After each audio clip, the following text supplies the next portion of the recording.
Good day, happy travelers. Today is day 2 of Royal Caribbean's pricing launch of Legends of the Seas. And what's different about day 2 is they're actually offering onboard credit. Now, you might be wondering, hey, I would like to get some onboard credit. Is there a way to get even more onboard credit? There is, if you work with a travel agent, any of them. I'm also a travel agent.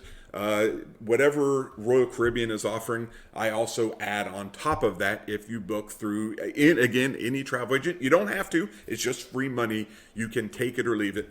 A link to my website for more information will be at the description of this video, and the link to my form just in case you want a quote will also be here. Otherwise, let's get into it. We are going to look at all of Legend of the Seas pricing, including 2026 Mediterranean schedule, the repositioning over to the Caribbean for the winter season, and, well, also for the Caribbean season through next year. So feel free to pause and take a look.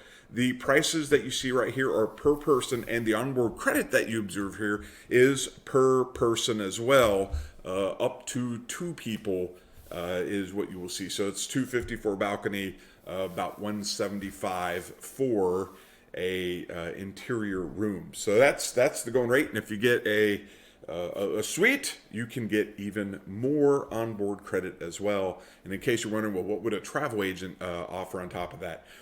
Probably match. I would dare say most would probably match.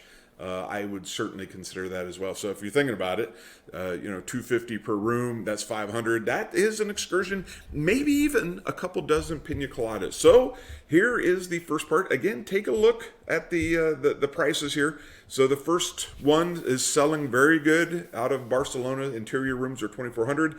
The next one, a little bit cheaper, about $500 per person cheaper, and that is certainly for interior. Balcony suites, $300 cheaper ain't bad.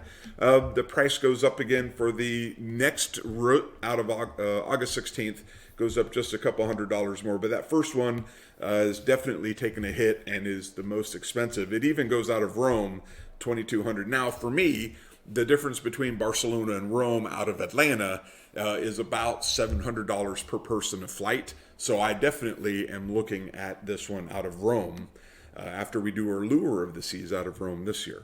But otherwise, as it continues its Mediterranean jaunt, it does get below $2,000 into early September, which is kind of off-peak for Mediterranean cruises. Kids are back in school, so it makes sense that the price does decrease.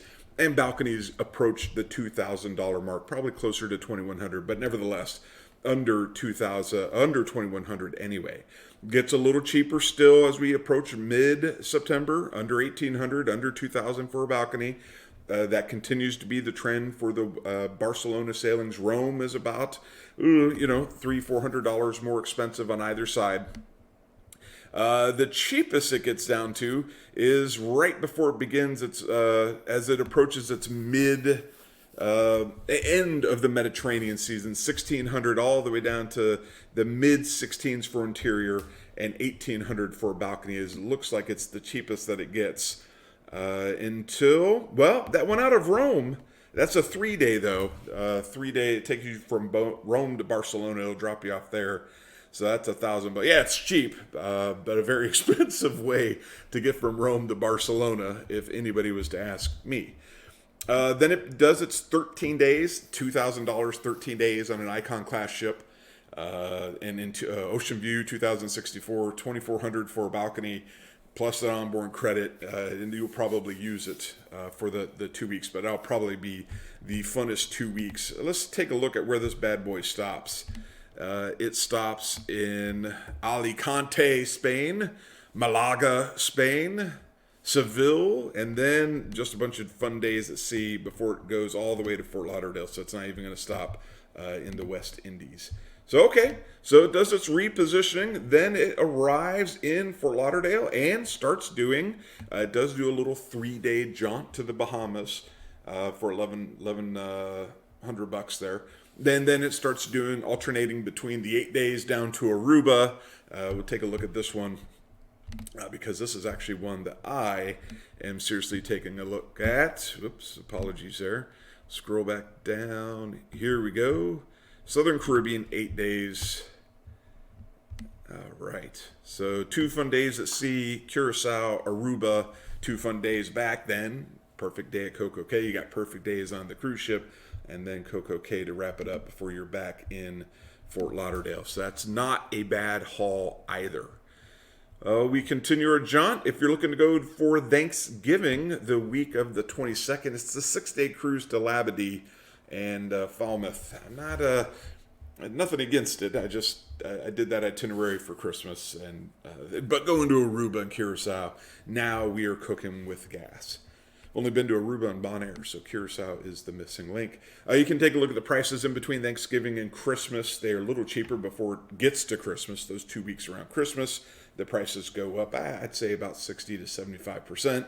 Then once Christmas is over, boom, prices go back down to the 1600s, 1500s for interior, 1700s for balcony.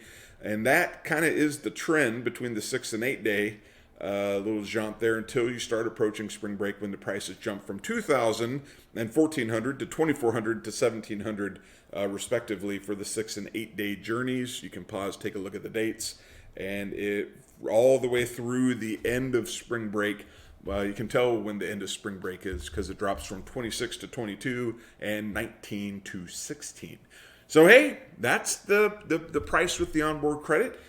Take a look, go to Royal Caribbean, and or shoot me a message if you care to. Otherwise, I hope you travel safe and see you in the next video.